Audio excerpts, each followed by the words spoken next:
What is going on, everyone, and welcome back to another video. And today I'm going to be walking you guys through my brand new arrow build for the 2023 Total Archery Challenge.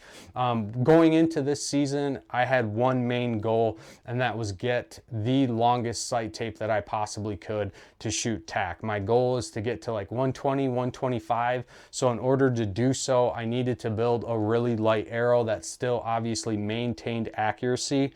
So I'm going to walk you guys through this arrow build. Now, before I dive into this arrow build, there are a few things that I want to talk about because I know if I don't address these things, I will get a ton of questions on it.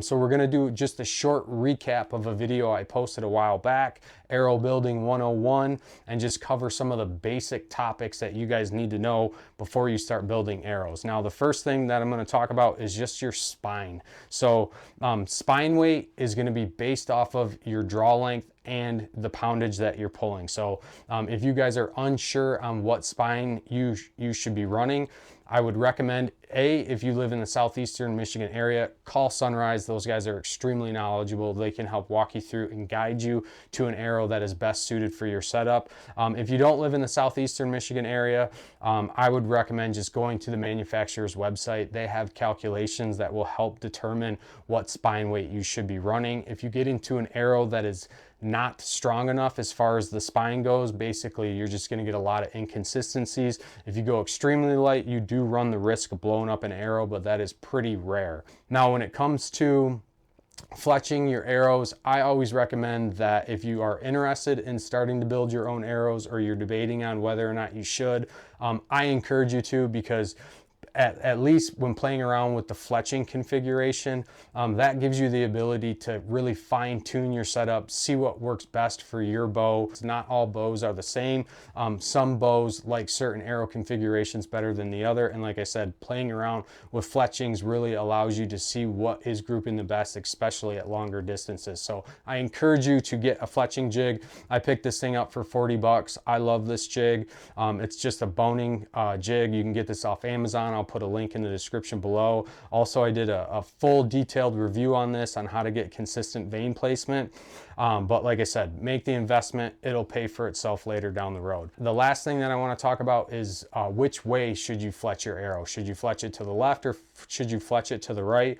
And there's two ways that you can verify that.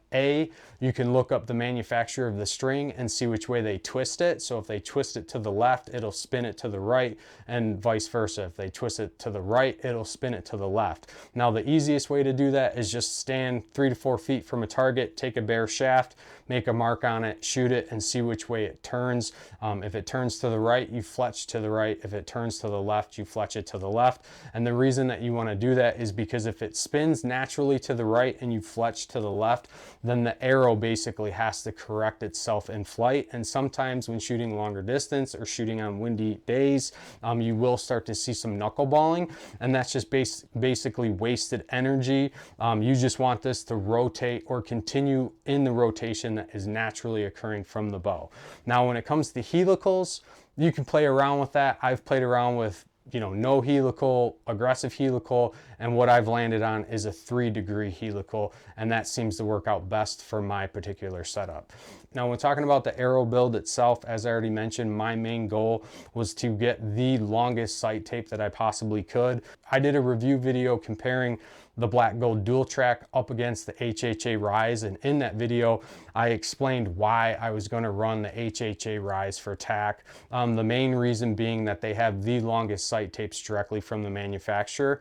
So to get the most out of that sight, I needed to build a light arrow, and that's when I landed on the Easton Sonics 6.0 high velocity. Now, this arrow is 7.8 grains per inch, and if I compare that to my hunting arrow, which is an Easton Axis 5mm, this is 9.5 grains per inch. So it's definitely a lot lighter, and that allowed me to build a total arrow weight of 400. Now, with my bow setup, this arrow's going at 290 feet per second, 290 feet per second. Again, if I compare that over to my hunting arrow, which is 450 grains vanes Total Arrow Build. This is flying at 276. So I gained a lot of speed by setting up this arrow configuration. Now, as far as the front weight goes, I did run 50 grains of brass up front, and I also went with a 100 grain head, and that's giving me a total of 14.2% FOC. So kind of on the high side, but that's definitely going to help with arrow flight, especially at long distance. Now, as far as the back of it goes, I do run a wrap. I know a lot of people say that running a wrap is not a good idea because it does take away from the FOC on the front, but for me, I like the way that it looks. And when it comes to refletching arrows, cleaning it off of a wrap versus off of the carbon is a lot easier. Now, as far as the vane configuration, as I already mentioned, I do a 3-degree right helical because my bow naturally spins these arrows to the right, being that I run ABB strings. But I did go with the boning heat vanes again. Same vane configuration that I ran on my hunting arrow. I switched over to these vanes when I went from my VXR to my V3 because I was getting some vane contact on the cable guard. But once I switched over to these, I honestly really like these vanes for a couple reasons. A, they are a smaller profile, so they do give me more clearance as I start to shoot some of those longer distances. And then what else I really like about these is the fact that they are a stiffer vane, so they're not nearly as noisy when compared to the blazer vanes. If you've ever shot blazer vanes, you know how they whistle in the air when they fly.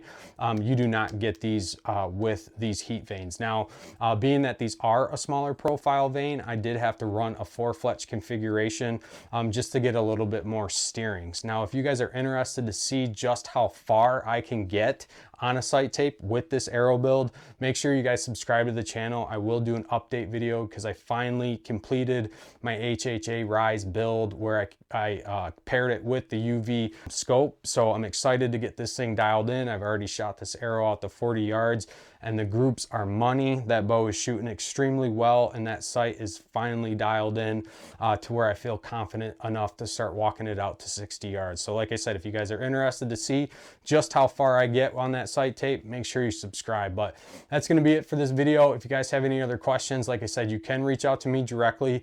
If you live in the southeastern Michigan area, go up to Sunrise Archery, support your local bow shop. They do carry these Easton Sonics 6.0 in stock. They have the match grades, which is really what you want to go with because they have the tighter tolerances. And if you guys have not checked out MichiganAmbushOutdoors.com, please go over there. We do have some hats available, and your guys' purchases of those hats greatly supports this channel and keeps us doing what we're doing. And until next time, stay safe, stay healthy. We'll see you on the next one.